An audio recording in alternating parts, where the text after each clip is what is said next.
Eu não estou falando sobre tecnologia. Na verdade, a coisa que eu menos falo é de tecnologia, eu estou falando de educação.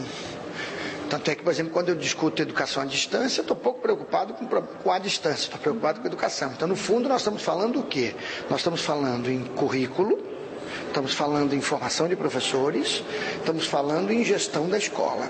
Bom, em todos esses três campos, no mundo contemporâneo, a tecnologia está presente. É essa tecnologia que produz um videozinho, é a internet, que possibilita 1000 coisas serem feitas, é um pequeno núcleo de produção dentro dentro da escola. Então, o que eu quero dizer é de que as políticas públicas que pensam que a educação pode ser tratada como qualquer outro produto dessa lógica industrial e comercial, são, no meu ponto de vista, as fadadas ao fracasso. Quer dizer, a educação, essencialmente, tem que se constituir enquanto um espaço de colaboração, de solidariedade, de generosidade. Então, no momento em que, em vez de eu implantar uma política salarial decente, com professores bem pagos, com formação permanente e com avaliação, se esse é o nó da questão. Então eu não preciso pagar por rendimento, pagar isso chamado bônus. Então eu acho, e as experiências já mostraram aí, a Inglaterra lutou contra isso, não implantou, vários outros lugares. Então eu não acho que o caminho não é esse. O caminho é mais solidariedade. Nós estamos vendo um mundo, eu costumo brincar sempre, dizer que é uma expressão baiana, da farinha pouca, meu pirão primeiro. E nós temos que começar a mudar radicalmente isso. Farinha pouca, um pouquinho para todo mundo. Senão não adianta, nós vamos estar pensando que vamos estar construindo essa sociedade para sobreviver a esse catástrofe mundial que nós estamos vivendo aí, na verdade estamos contribuindo para piorar. Isso passa também pela relação que o senhor falou na palestra sobre a relação entre o software livre e a educação também, toda essa cultura. Claro, é o que eu brinco sempre, eu nunca mexi no kernel do Linux. Para muitos, eu estou falando uma maluquice isso aqui, quer dizer, a questão do código-fonte é fundamental para o povo de informática. Para nós, o que é fundamental ali é a possibilidade de colaboração, quer dizer, de eu estar fortalecendo um movimento que é essencialmente colaborativo. Isso é a escola. A escola tem que ser essencialmente colaborativa. Ela não pode estimular a competição, a guerra entre...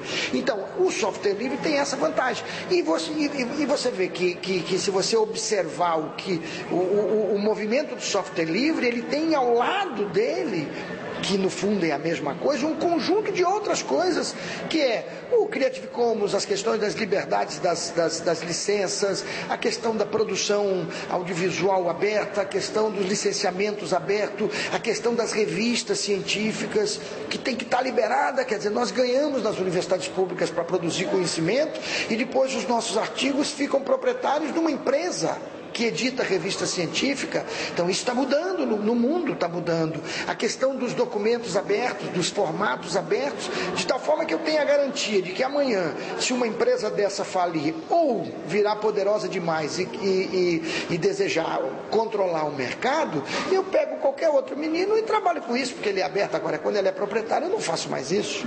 Então, são movimentos nessa perspectiva de colaboração, de generosidade, de compreender o mundo como um espaço de construção mais coletiva, e não um mundo de espaço de estímulo ao individualismo. Ou seja, trazer essa cultura para a escola, e não o professor pensar, quando pensa em software livre, pensar na tecnologia, pensar no código, mas é a questão cultural, é essa...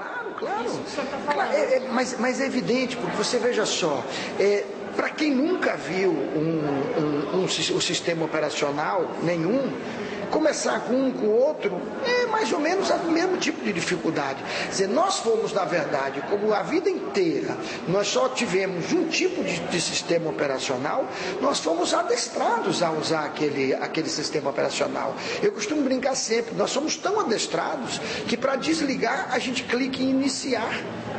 E todo mundo acha isso normal.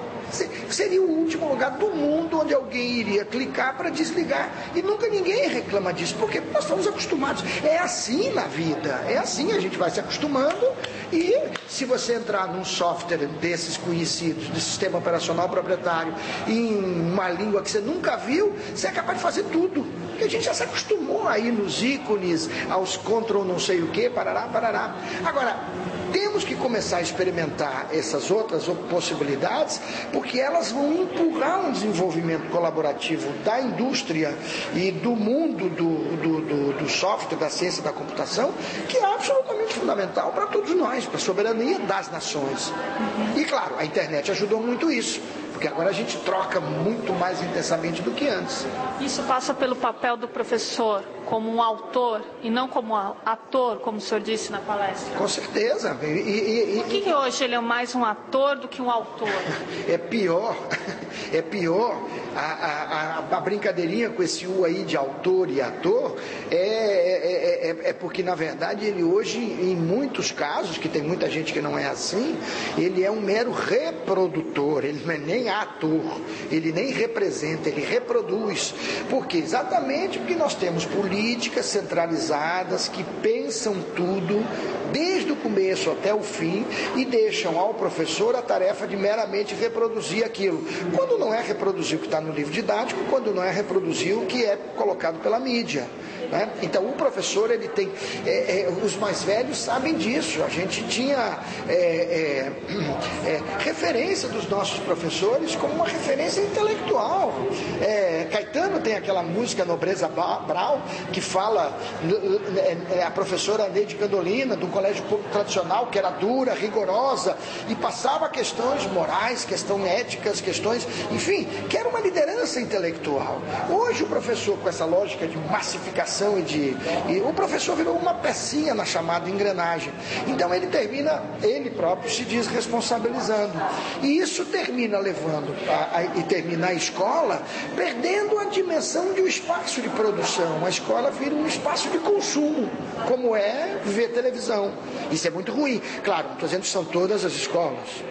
Tem milhares de exemplos de gente fazendo um trabalho magnífico de criação, de envolver. Aí o sucateando aí, quer dizer, estão criando, e tem muita gente no Brasil inteiro, em tudo que é lugar, fazendo isso, e é isso que tem que ser estimulado. Tá, João.